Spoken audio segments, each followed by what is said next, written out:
Salut à tous, on se retrouve vidéo concernant ma série Le Grand Débat. Aujourd'hui, on va voir qui est le plus fort entre Sadio Mané et Neymar. Alors, j'avais déjà sorti un épisode. C'est des vidéos qui me prennent énormément de temps, mais j'aime beaucoup les faire parce que ça change de ce que je fais d'habitude et on peut vraiment débattre tout simplement sur des sujets assez variés. Comme je vous l'ai dit, là, c'est un versus. La dernière fois, c'était qui est le meilleur latéral au monde. Donc, on peut voir que c'est différent. Maintenant, par rapport à ce débat, tout simplement, on va essayer de voir le parcours des deux joueurs et les accomplissements personnels pour déterminer qui est le plus fort et qui a accompli la meilleure carrière aussi. Comme je l'avais déjà dit, je ne me base pas trop sur le palmarès des joueurs parce que pour moi, le palmarès d'un joueur ne reflète pas vraiment son niveau. Parce que tu peux très bien jouer dans une grande équipe, ne rien apporter, mais gagner beaucoup de trophées. Ça ne veut pas forcément dire que du coup, tu es un grand joueur. Donc c'est pour ça qu'on va voir surtout les accomplissements personnels, je dis bien. On va commencer maintenant par le parcours de Sadio Mané et honnêtement pour moi c'est vraiment un parcours qui force le respect. Vous allez le voir. Donc il a commencé très jeune en voulant absolument vouloir jouer au football. Maintenant sa famille n'avait pas les moyens de le payer les frais pour qu'il puisse jouer au foot tout simplement. Donc dès 15 ans il a voulu fuguer carrément sa ville pour aller à Dakar et pour pouvoir se faire recruter et donc jouer au football. Ça n'a pas fonctionné. Un an plus tard, il a retenté sa chance, mais pas en fuguant cette fois-ci. Il a eu l'accord de ses parents. Et là, il s'est fait repérer. C'est donc en France qu'il va commencer sa carrière à Metz. Et du coup, là, il peut enfin montrer son talent, mais il a vite gravi les échelons parce que directement après, il est parti à Salzbourg pour 4 millions d'euros. Il est parti en Autriche. On sait très bien qu'à Salzbourg, ils sont assez forts quand même pour faire progresser le jeune joueur. Et là-bas, il a beaucoup progressé. Il a quand même fait de très belles choses, énormes stats là-bas. On parle notamment de 19 buts en 22 matchs dès sa première saison, pour vous dire. Après, il signe à Southampton en Première Ligue pour 23 millions d'euros. Et c'est là où il a commencé vraiment à se faire connaître, notamment avec son record, j'en avais déjà parlé. Hein. Il a mis un triplé en 2 minutes 56. Tout le monde parlait que de ça. Il avait joué face à Liverpool, il avait marqué aussi, il avait été très intéressant. Il marquait à chaque fois 10 buts de près par saison en Première Ligue. Et il s'est fait repérer donc par rapport à ça. Et il a signé à Liverpool pour 41 millions d'euros. Et mais jusqu'à maintenant, il joue encore à Liverpool. Donc vous voyez que c'est vraiment un gars qui s'est beaucoup battu. C'est différent de Neymar, on verra plus tard. Mais il s'est énormément battu et il a gravi les échelons étape par étape. On va passer maintenant au parcours de Neymar et pour moi ce joueur-là est tout simplement né pour jouer au football. Dans son documentaire qu'il a mis donc sur Netflix, on voit clairement quoi, dès qu'il est tout petit, à chaque fois qu'il avait une balle dans ses pieds, il arrivait à créer la différence, à marquer des buts, à surclasser à chaque fois ses catégories. Enfin voilà quoi, pour moi il est clairement né pour jouer au football et très vite il s'est fait repérer parce que dès l'âge de 14 ans, le Real Madrid l'a appelé pour qu'il vienne et pour faire un test. Et il le voulait à tout prix, le Real Madrid. Maintenant, son père a refusé. Bah, c'est même pas vraiment son père qui a refusé, c'est surtout Neymar aussi qui voulait plutôt rester au Brésil parce que la vie en Europe lui faisait assez peur. En même temps, il était très jeune. Donc, du coup, il est parti au Brésil et c'est là qu'il a commencé à jouer pour Santos. C'était son grand rêve parce qu'on s'en rend pas compte. Hein. Mais un Brésilien qui joue donc à Santos, notamment, des fois c'est Flamengo, tout ça. Mais pour eux, c'est un rêve tout simplement. Quoi. C'est des choses qui n'osent même pas rêver des fois. Et du coup, il a joué à Santos, il a joué 18 ans. Il a commencé à exploser là-bas. Et on a bien vu, hein, je pense que vous vous souvenez tous de ces compilations YouTube où il faisait des dribbles, on ne comprenait pas d'où ça sortait.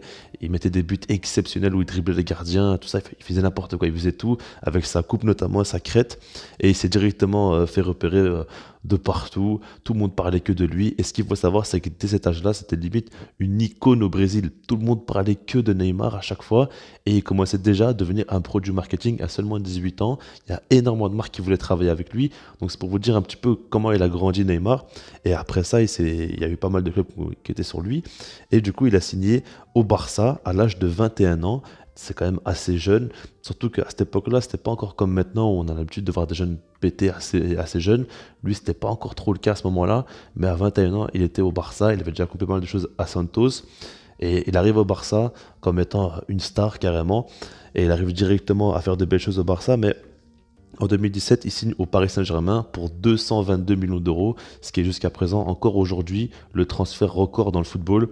Donc on voit que vraiment, lui, ça ne s'arrête pas. Hein. Clairement, ça ne s'arrête pas. Les paillettes, les strass, tout ça, c'est toujours autour de lui. Passons maintenant aux accomplissements personnels et on va passer à Sadio Mané. Alors lui, pour la saison 2017-2018, il va jusqu'en finale de Ligue des Champions et il a perdu face au Real Madrid. Maintenant, il a vraiment fait une compétition folle parce qu'il a mis 10 buts en 13 matchs. C'était quand même une très grosse performance de sa part. Mais en fait, ce qui me surprend vraiment chez lui, c'est qu'à chaque fois, il revient beaucoup plus fort. Parce qu'une saison plus tard, il finit carrément meilleur buteur de Première Ligue avec 22 buts et une passe D en 36 matchs. C'est quand même une très grosse performance de sa part. Et en plus de ça, il gagne la Ligue des Champions. Cette fois-ci, il la gagne avec 4 buts en 13 matchs. Donc, c'est quand même pas mal aussi. Et du coup, il a réussi à la perdre et revenir après pour la gagner. C'est quand même assez fort. Mais c'est pas tout parce qu'une saison plus tard, il gagne la Première Ligue cette fois-ci avec 18 buts et 7 passes décisives en 35 matchs. Il ne s'arrête pas. À chaque fois, il continue à progresser et à viser plus haut. Mais c'est à peu près la même chose avec le Sénégal, parce que si on regarde bien avec le Sénégal, en 2019, il perd la finale de la CAN. Il avait fait en plus de ça une grosse compétition avec 3 buts et une passe D en 6 matchs. Mais ce qui est fou, c'est qu'il revient encore une fois avec l'édition d'après, en la gagnant cette fois-ci la CAN. Et en étant donc au meilleur joueur du tournoi, il a mis 3 buts et 2 passes D en 7 matchs. Franchement, Mané, il est vraiment, vraiment impressionnant. Il ne s'arrête pas à chaque fois de revenir en étant plus fort, comme je vous l'ai dit. Et du coup, que ce soit avec le Sénégal ou avec Liverpool en club, il a réussi à gagner les titres les plus importants. Le championnat, la Ligue des Champions et la CAN. Bon, après, il manque la Coupe du Monde. Maintenant, on comprend bien que la Coupe du Monde avec le Sénégal, ça paraît quand même très, très compliqué. Du coup, vraiment, pour moi, Sadio Mané a vraiment un palmarès intéressant, mais surtout qu'il a gagné des trophées très importants en étant un acteur principal. Et c'est ça qu'il faut retenir avec Sadio Mané. Parce que franchement, avec le Sénégal, il a été plus que jamais le patron de l'équipe et a vraiment porté la nation. Mais après, avec Liverpool aussi, il a fait de très belles choses. Il y a certes Salah et Firmino qui ont été incroyables durant les plus belles années de Liverpool, ces derniers temps. Mais Mané aussi a été très très important et a beaucoup beaucoup aidé. Du coup, maintenant, on va passer à Neymar. Et lui, il a quand même aussi un très très gros, on va dire, bagage derrière lui. Parce qu'en Coupe du Monde, déjà, de l'année 2014, ça m'avait vraiment choqué cette fois-ci. Parce qu'il avait joué 5 matchs, il avait mis 4 buts, il avait délivré une passe D.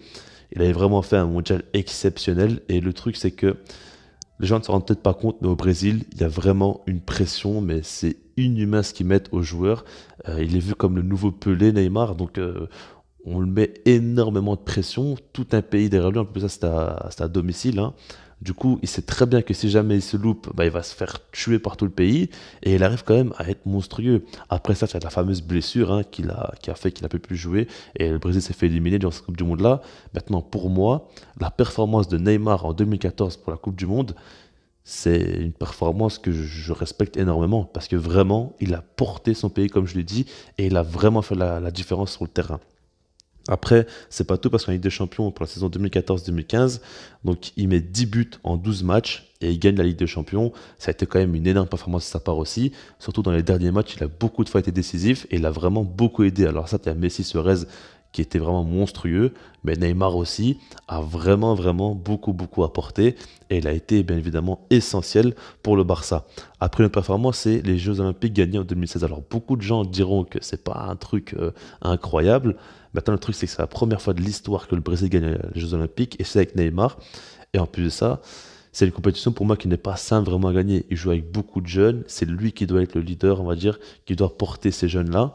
Et il arrive quand même à faire de très grosses performances, à porter son équipe. Et comme je vous dis encore une fois, on connaît très bien la pression qu'il y a au Brésil, et il a réussi à la surmonter et à gagner. Et je peux vous dire que tout le pays était vraiment, vraiment très, très organisé aux Jeux Olympiques. C'était vraiment pas une belle compétition pour eux. Après, la Ligue des Champions 2020-2021 avec le PSG, où il a joué 9 matchs et il a mis 6 buts. Ça a été la première compétition où il a vraiment porté son équipe. Il y a Mbappé aussi qui était très fort, mais pour moi, Neymar, c'est grâce à lui, on va dire, que Mbappé a pu performer parce que vraiment, il a porté l'équipe du PSG et offensivement, c'est lui qui crée énormément les occasions, mais il arrivait aussi des fois à les finir. Donc du coup, franchement, il a été très, très, très intéressant durant cette Ligue des Champions. Du coup, maintenant, qu'est-ce qu'on peut dire? Qui est le plus fort entre Mané et Neymar? On voyait qu'au final, quand on regarde au niveau des parcours, on a Sadio Mané qui a commencé doucement, mais qui finit de plus en plus fort. Et Neymar, c'est l'inverse. Il a commencé très très très fort, mais il finit de moins en moins fort. Du coup, c'est deux trajectoires différentes. Et après, si on regarde en soi, leur plus gros moment dans leur carrière, les deux, ça a été avec un trio, tout simplement. Mané avec Firmino et Salah, et Neymar avec Messi et Suarez. Et puis, en sélection, c'est eux deux, à chaque fois, qui portaient leur nation. Donc du coup, pour moi, c'est deux joueurs vraiment qui se ressemblent énormément, qui ont pas mal de points communs, et c'est pour ça que pour moi, cette comparaison est faisable. Maintenant, si on regarde le niveau pur sur le terrain, qui est le plus fort des deux? Selon moi, c'est Neymar. Il n'y a pas vraiment de débat pour moi. Si on regarde ce que peut faire Neymar sur un terrain, ce que peut faire un Mané sur un terrain, bah Neymar pour moi est beaucoup plus développé parce qu'il a une qualité de passe exceptionnelle, une vision de jeu incroyable, une intelligence assez folle et surtout une qualité de dribble vraiment hors du commun. Après, Mané, c'est un style un peu différent, mais il est aussi très très fort. Mais pour moi, c'est pas vraiment tout ce qui compte. Au final, si on regarde la carrière qui a été faite par les deux joueurs, pour moi, Mané n'a absolument rien à envier à Neymar. C'est ça le truc. Après, c'est deux contextes différents, parce que comme je vous l'ai dit, franchement, la pression qu'a subi Neymar depuis tout jeune, c'est inhumain. C'est beaucoup trop exagéré, tout ce qu'il a subi, alors que Mané en a beaucoup moins subi. Maintenant, il y avait quand même la pression au début de sa carrière, parce qu'il devait absolument réussir pour que ses parents soient fiers de lui, et surtout pour pouvoir nourrir un petit peu sa famille, parce que c'est des gens assez pauvres de base, c'est vrai, mais pour moi, c'est quand même différent.